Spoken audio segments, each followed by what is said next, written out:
I put my wholehearted to feel sympathize to those you who have been suffering during the Second World War under Nazi regime. But it doesn't give the right to the present Israel to do anything, the same thing to the innocent people in Palestine.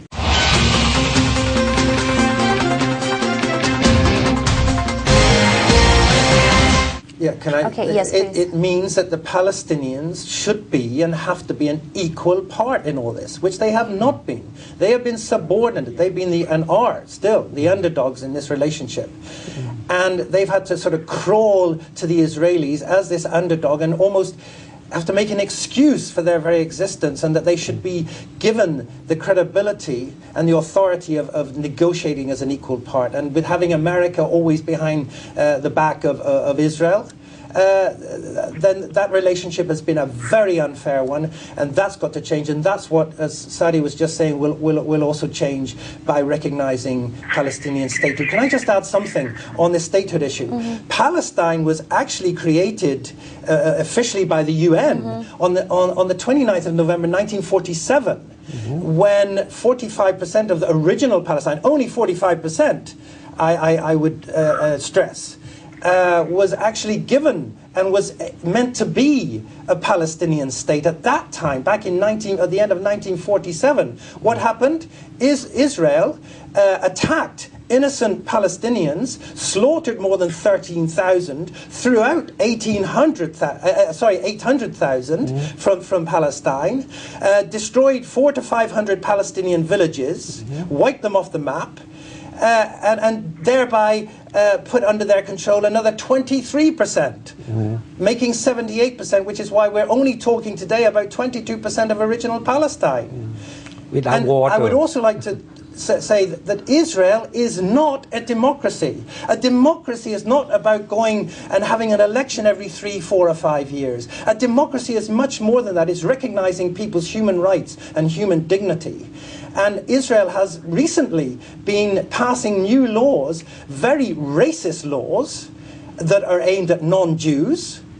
You already have a situation where there are 1.2 million Palestinians in Israel, forming 20% of the population. They own 3.5% of the land of Israel. They are 20% of the population. Of government spending, about 3 to 5% is spent on them. That is to me no coincidence. And a state that occupies others' territory, which we talked about a moment ago, contravening the 4th Geneva Convention, illegally occupying, flouting international law and these UN resolutions, is not a democracy. Now, we're running out of time here, unfortunately. I would like to get everyone's opinion, basically. What do you see the future of this disputed region? Please make it short and concise, starting with you, Dr. Somchai. Well, I believe that if we really believe in United Nations organization, we should follow its charter, which is very clear, for everybody, And secondly, if we really want to solve the problem in peace, we have to make it fair for every party, Not just only, one side can do anything, the other side, cannot do a lot of things, and they have been claimed that they are terrorists, whereas the one who claim, are really terrorists. So, if you want to stop this situation, you have to be fair and to give the opportunity for the determination of the people in Palestine. Ambassador Sadi, can we get your comment?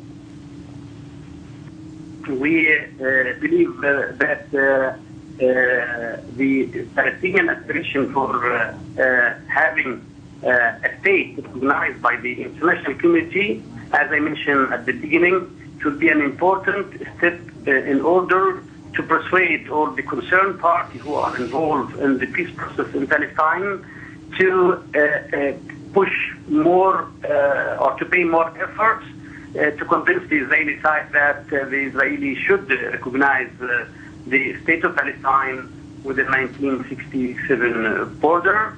And I believe that we still have a lot of to do with the Israelis to settle all the disputed issue, including the issue of the border, the issue of the settlement, the issue of water, because we still have a lot of disputes with our Israeli neighbors, and those disputes should be settled. We believe in negotiation, but as I mentioned at the beginning, we cannot negotiate for talking. We need to negotiate in order to come to an end of this last ever occupation in the history of the mankind.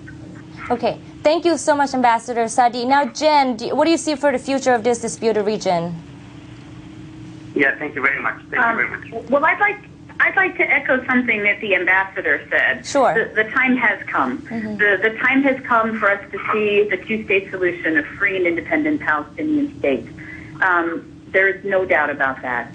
That, as President Obama said, we believe that a genuine peace in which Palestine is independent and self-determining and flourishing can only be realized between the Israelis and the Palestinians. We remain very committed to working closely with both parties to encourage them and to help them get back to the negotiating tables. We remain very committed to working with the Palestinian Authority in its efforts to build the institutions and to prepare Palestine for its role in the international community as an independent state. Okay, thank you so much, Jen. And last, you. Sure. Stuart. Yeah, it's of course we are all in agreement that whatever the outcome of what's going on at the UN right now, Palestinian state with full membership or non-member status or whatever might be the result of all this, has to work with Israel. Yes, of course, but not on Israel's terms, only on Israel's terms. It has to be an equal relationship, which it has certainly not been up until now. And America has not been facilitating that. I think an interesting fact, just to, as part of my closing comments, that people should know, that even Americans don't know and should know, the American government is giving more than $8 million a day to Israel from taxpayers' money, from American taxpayers' money. And that country expects to be an honest broker?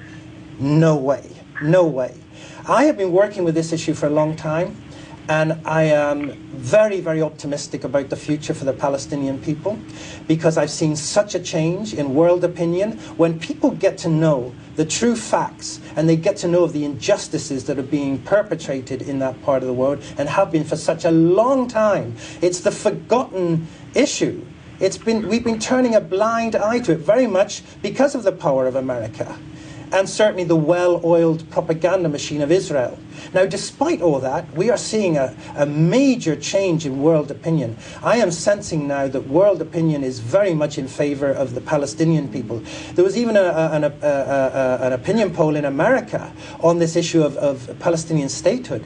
And I saw something like 42% of Americans were in favor that were asked, and 26% against, even in America. 69% of Israelis are in favor of this. So why is America insisting on its opposition?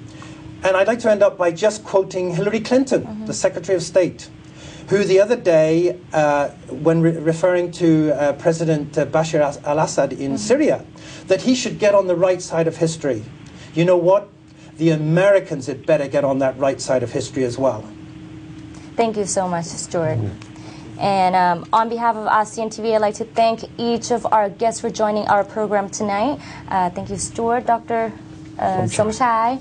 Thank you, Jen, from calling from Dubai, and also Ambassador Sadi for joining our program tonight. Now, it is clear that this is an important struggle that is really hard to overcome and has cost many of lives over decades. On behalf of ASEAN TV, we hope for a peaceful solution to this very hard and difficult situation. And thank you for joining us once again. Thank you for watching. I'm Wichitra Dungdi.